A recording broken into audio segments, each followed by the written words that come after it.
ناراض مت ہوئیے گا، ہمارے بہت سارے نمازی بھائی کہتے ہیں کہ صاحب الحمدللہ 40 سال سے نماز پڑھ رہا ہوں، لیکن ان سے نماز سن کر دیکھ لیں، نہ الحمد صحیح پڑھتے ہیں نہ اس کے ساتھ سورت صحیح پڑھتے ہیں، نمازوں کا ٹھکانہ ہی نہیں ہے۔ وجہ اس کی کیا ہے؟ ہم نے دیکھ دیکھ کے نماز سیکھی ہے، کسی عالم سے کتاب پڑھ کر نہیں سیکھی ہوتی۔ ہم مسجد میں آتے ہیں، ایک یوں تکبیر لگا، کہتے ہیں یہ بھی کوئی طریقہ ہوگا، ایک یہ بھی کوئی طریقہ ہوگا، ایک آئی یہ بھی ایک طریقہ۔ ہمارے بچے پریشان ہوتے ہیں کہ کیا، بعض بزرگ وضو کر رہے ہوتے ہیں، ہاتھ دھویا، پھر یہ وہ بچہ کہتا ہے یہ بھی کچھ ہے، ہاتھ دھونے کے بعد کرنا ہوگا۔ اب اسے پتہ نہیں یہ سنت ہے یا خلاف سنت۔ ہمارے نوجوان بعض اوقات نماز پڑھ رہے ہوتے ہیں، پف نکلی ہوئی، ٹوپی غائب۔ اب ٹوپی سے نماز پڑھنا مستحب ہے، اس کا انکار نہیں ہے، اور ہم ادب بھی اس کو کہتے ہیں، لیکن بغیر ٹوپی کے نماز پڑھنا نہ گناہ ہے نہ کوئی مکروہ تحریمی، زیادہ سے زیادہ آپ کہہ سکتے ہیں مکروہ تنزیہی، جو گناہ نہیں ہے نظر شرع میں لیکن اچھا بھی نہیں ہے یوں۔ اب ہمارے کئی لوگوں کو دیکھا، وہ نماز پڑھ رہا ہے، ٹوپی لی اس کے سر پہ، اور پھر جمائیں گے اس کو تھوڑا سا نا تاکہ اچھی طرح وہ اپنی جگہ بنا لے، لیکن اس کے بال بھی ایسے آوارہ گرد اور ایسے دشمن ہوتے ہیں، بولتے خبردار جو ٹوپی ٹکی سر پہ، وہ رکوع میں جاتا ہے ٹوپی پہلے سجدے میں۔ یہاں تک میں نے دیکھا ہے نوجوان سجدے میں گیا تو اس کو سجدے میں اس کے وہ جیسے نٹ کس رہے ہیں اس کے سر کے اوپر۔ ارے بھائی اس کو ٹوپی پہننا کوئی لازم نہیں تھا، آپ کا یہ اس کو اس طرح تنگ نہ کرنا واجب تھا، آپ نے کیا، آپ گناہگار ہوئے۔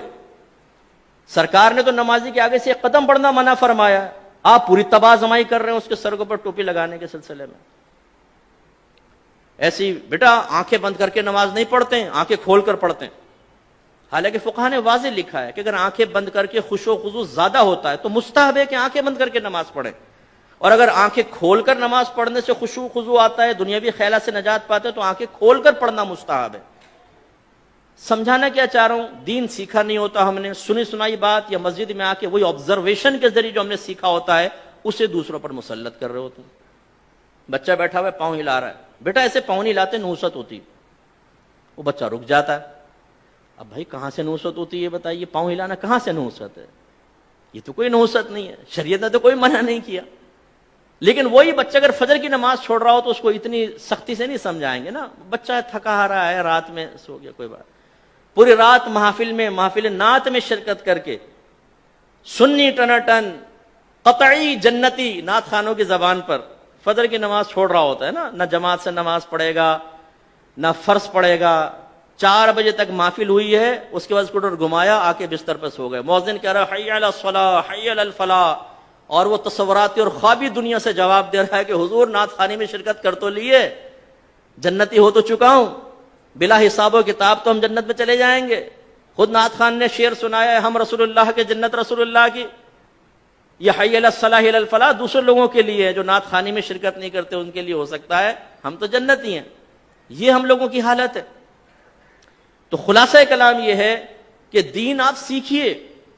میں نے الحمدللہ بالغان کا بہت مدرسہ پڑھایا، نمازیں سنیں کوئی ٹھکانہ نہیں، سبحان رب الاعلی، التحیات، حالانکہ سے لفظ ہے التحیات، التحیات نہیں ہے۔ اسی طرح صحیح لفظ ہے رب اجعلنی، اور اکثر کیا پڑھیں گے ربی جعلنی، ربی جعلنی، غلط ہے۔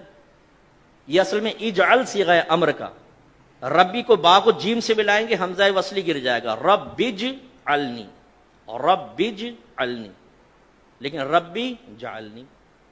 تو یہ کیوں ہوتا ہے؟